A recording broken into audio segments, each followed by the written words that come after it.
एकादशी व्रत और प्रदोष व्रत करने वाले जो एक साथ एकादशी भी व्रत कर रखते हैं और प्रदोष व्रत भी रखते हैं, तो अब इस समय आ गया एक संकट। जैसे एकादशी व्रत भी करते हैं, प्रदोष व्रत भी करते हैं, लेकिन इस बार जो 22 जून को एकादशी है, तो प्रदोष व्रत फिर कैसे रखें और एकादशी का पारण कैसे करें। बिना एकादशी का पारण किए एकादशी व्रत भी सफल नहीं होता, तो एकादशी व्रत भी रखना है, उसका पारण भी करना है और इधर प्रदोष व्रत भी करना है।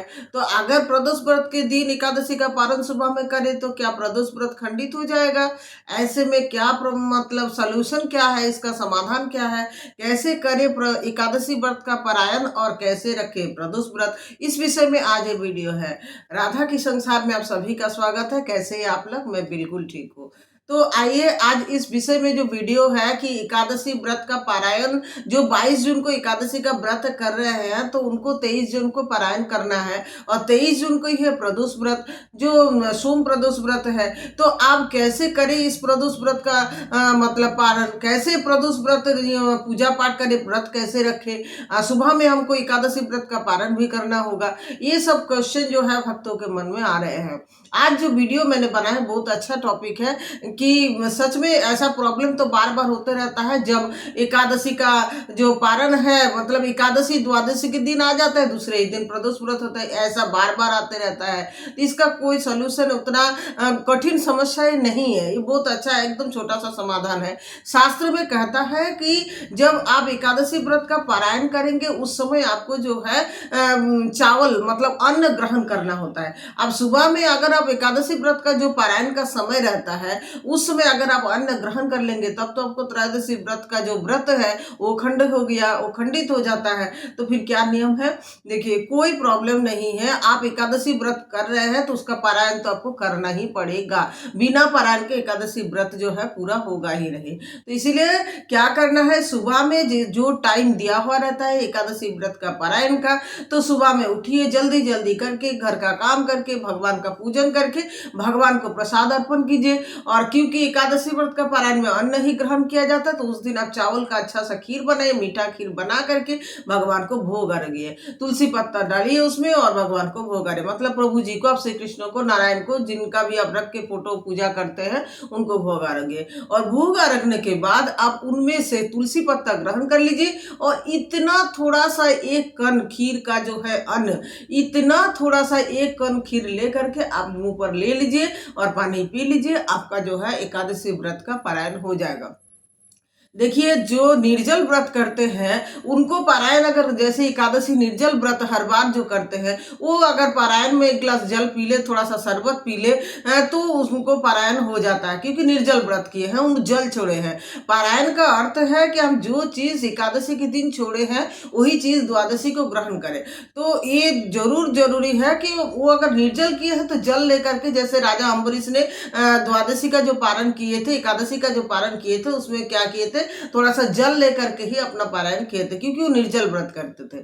लेकिन आजकल हम लोग तो निर्जल व्रत हर एकादशी में करते नहीं है। हम लोग फलाहार होते हैं, कोई कोई जैसे कुट्टू का आटा, सिंघाड़ा आटा और साबूदाना का खीर, ये सब ग्रहण करते हैं। तो हम लोग का पारायण करने के लिए क्या कर रहे हैं, कोई कोई जो है नमक वाला कुछ कुछ सब्जी, जैसे केला, फल में पपीता, जो कच्चा पपीता, ये सब का सब्जी बना के भी सेंधा नमक से लेते हैं। तो पारायण करने के लिए अन्न ही ग्रहण किया मेन माना जाता है कि एकादशी के पारण में अन्न ही ग्रहण करना चाहिए, चावल ही ग्रहण करना चाहिए। तो मेरा राय ये है कि आप द्वादशी को जब पारण कीजिएगा, मतलब एकादशी का जब आप पारण कीजिएगा, सुबह में भगवान का पूजन पाठ सेवा जो भी है करने के बाद थोड़ा सा जो है खीर का भोग बना लीजिए और भगवान को खीर भोग में लगाइए, उसमें से तुलसी पत्ता एक कण खाली ले लीजिए, आपका एकादशी का पारण हो जाएगा। उसके क्योंकि ये जो प्रसाद है भगवान प्रसाद, इसको ग्रहण करने से कोई दोष नहीं लगता है, शास्त्र में कहा गया है। और इसमें आपका जो त्रयोदशी का व्रत है, भगवान का जो प्रदोष व्रत आप रख रहे हैं, उसमें कोई खंडन नहीं होगा।